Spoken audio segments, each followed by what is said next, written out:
चमेलीपुर नामक एक शहर में सुधा और मेधा नामक दो बहनें अपनी माँ विधा के साथ रहती थी।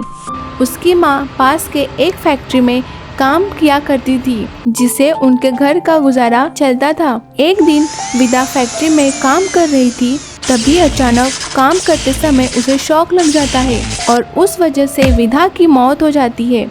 जब ये बात दोनों बहनें को पता चलता है, तब वो दोनों बहनें अपनी माँ के डेड बॉडी के पास आ जाते हैं।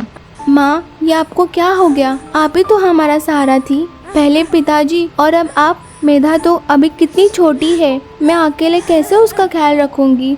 देखो माँ, वो कितना रो रही है। तभी एक औरत सुधा के पास आकर बोलती है, सुधा, तुम खुद को संभालो, अगर तुम कमजोर पड़ गई तो मेधा का ख्याल कैसे रखोगी? थोड़ी देर बाद विधा का अंतिम संस्कार हो जाता है। चलो बेटी सुधा, मैं तुम्हें तुम्हारी बुआ के घर छोड़ आती हूँ। अब से वही तुम दोनों का ख्याल रखेगी। थैंक यू काकी जी, लेकिन मुझे मेरी बुआ का घर का रास्ता पता है, मैं चली जाऊंगी। सुधा और मेधा अपने थोड़े कपड़े लेकर अपनी बुआ के घर की तरफ निकल पड़ते हैं। तभी रास्ते में उन्हें दो हैंडबैग पड़े हुए दिखते हैं। दोनों हैंडबैग बड़े चमकीले दिखाई पड़ रहे थे, जिसे देखकर सुधा और मेधा सरप्राइज हो जाते हैं।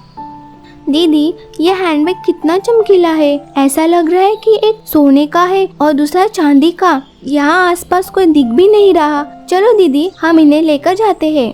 नहीं मेधा, हम किसी और का सामान कैसे ले जा सकते हैं? अगर ये सोने चांदी का है तो यह कितना महंगा होगा। जिसका यह सामान है वह ढूंढता आएगा और उसे नहीं मिलेगा तो वह परेशान हो जाएगा। ठीक है दीदी, लेकिन हम इसे ऐसे भी तो नहीं छोड़ सकते। अगर यह किसी लालची के हाथ में लग गया तो वह इसे बेच देगा। अरे हाँ, तुम सही कह रही हो। अभी हम इसे लेकर जाते हैं और संभाल कर इसे रख देंगे। जब इसका मालिक आएगा तो हम उसे दे देंगे। ऐसा कहकर वो लोग पर्स ले जाते हैं। वो दोनों इस बात से बिल्कुल अनजान थे कि वो जादुई है। कुछ देर चलने के बाद वो दोनों अपनी बुआ के घर पहुंच जाते हैं। बुआ जी, शौक लगने की वजह से हमारी माँ चल बसी, इसलिए हम दोनों बहनें यहाँ आ गए। बेटी, अच्छा किया तुम दोनों यहाँ आ गई। एक बार मुझे फोन कर दिया होता, मैं तुम दोनों को लेने आ जाती। चलो ठीक है, कोई नहीं, आज से इसे अपना ही घर समझना। तभी उनके फूफा जी कहते हैं, आ गई मनहूस, यहाँ मनहूसियत फैलाने। एक काम करो, तुम दोनों आई हो और 10-12 को ले आती। हमने तो यहाँ अनाथ आश्रम खोल रखा है ना, और घर के पीछे तो मैंने पैसों का झाड़ लगाया है, झाड़। तुम जैसे 1000 लोगों को पाल लूंगा। इस तरह उनके फूफा खड़ूस लाल उन्हें बहुत ताने मारते हैं।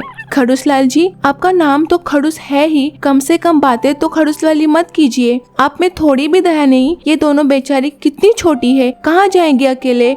जब मैं छोटी थी तो मेरे बड़े भाई ने मेरा बहुत ख्याल रखा। अब मेरी भी जिम्मेदारी बनती है। कल मुझे काम से बाहर जाना है। अगर मेरे पीठ पीछे आपने इनसे बुरा व्यवहार किया तो मुझसे बुरा कोई नहीं होगा। अगले दिन उनकी बुआ काम से बाहर चली जाती है।